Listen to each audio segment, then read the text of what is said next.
اینجا زمین کشو نموده بلکه صحنه تئور نموده معلم فن بیولوژی محمد یونسوف در تالار مجلسگاه مکتبی رقم 25 دهه گلشن جماعت دهاتی گلشن میباشد.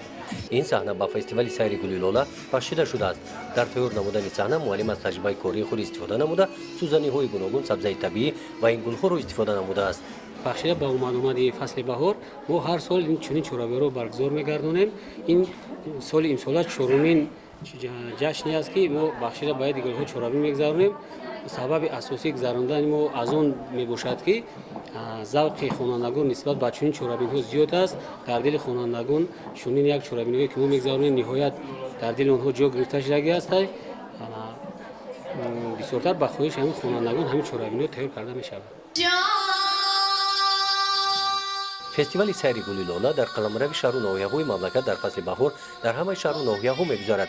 این فستیوال هنری اصلی گلپروری، صنعتکاران، رسامان و هنرمندان را در محل ترغیب نموده در رشد صنعت مردمی مساعدت می‌نماید. نمایشی که در ناحیه فرخار برگزار گشت و پرورش گل‌ها مخصوصاً گل لاله، رواج دادن فرهنگ و صنعت گلپروری، نشان دادن هنرهای با گل نقش‌آفرینی و با این وسیله بلند برداشتن ذوق زیباشناسی عبارت بودند. اول گل لاله در بهاران شکفت. دویم گل لاله در کوهستان شکفت. من لاله آزادم، خودرویم و خودبویم، در دشت مکان دارم، هم فطرتی آهویم. این برنامه از سرود ترانه‌ها راست در وصف گل لاله وطن تاجیکستان وحدت ملی عبارت بودند. من پیش از که در این آزمون اشتراک کنم فقط درباره گل لاله می‌دانستم که فقط یک نمود گل است.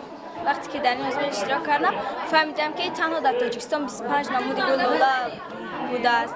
حالا در دنیا چقدر باشد. این آزمون مهر طبیعت‌شناسی و گلپروری را در قلب من بیدار نمود.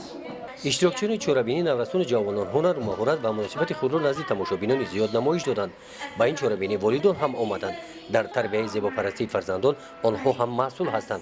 در تیار نمودن این برنامه سهم والدان هم کلان میباشد. مدت یک ماه شد که ما با این چورابینی تیاری دیده ایستاده‌ایم و در این مدت یک ماه من بسیار طبیعت یعنی معلومات درباره طبیعت اینچنین معلومات درباره پرورش گل‌ها و دیگر نمود درختان وطن معلومات زیادتر شد و تصورات من نسبت به طبیعت نسبت به پیشینه و وطن عزیزمون زیادتر شد و اینچنین مهری من نسبت به وطن روز از روز افزون گردید چون که من بعد از این چورابینی با نگاه نو به وطن نظر کردم. فستیوال سیر گل لاله در دیگر جماعت‌های دهاتی ناحیه گذرانیده می‌شود. غالب داوی ناحیوی در فستیوال ولایتی اشتراک می‌نماید. گزارش خواجه نظریف خدای نظر ظهور رستم بوریف از ناحیه فرخار برای برنامه اطلاعاتی نوید.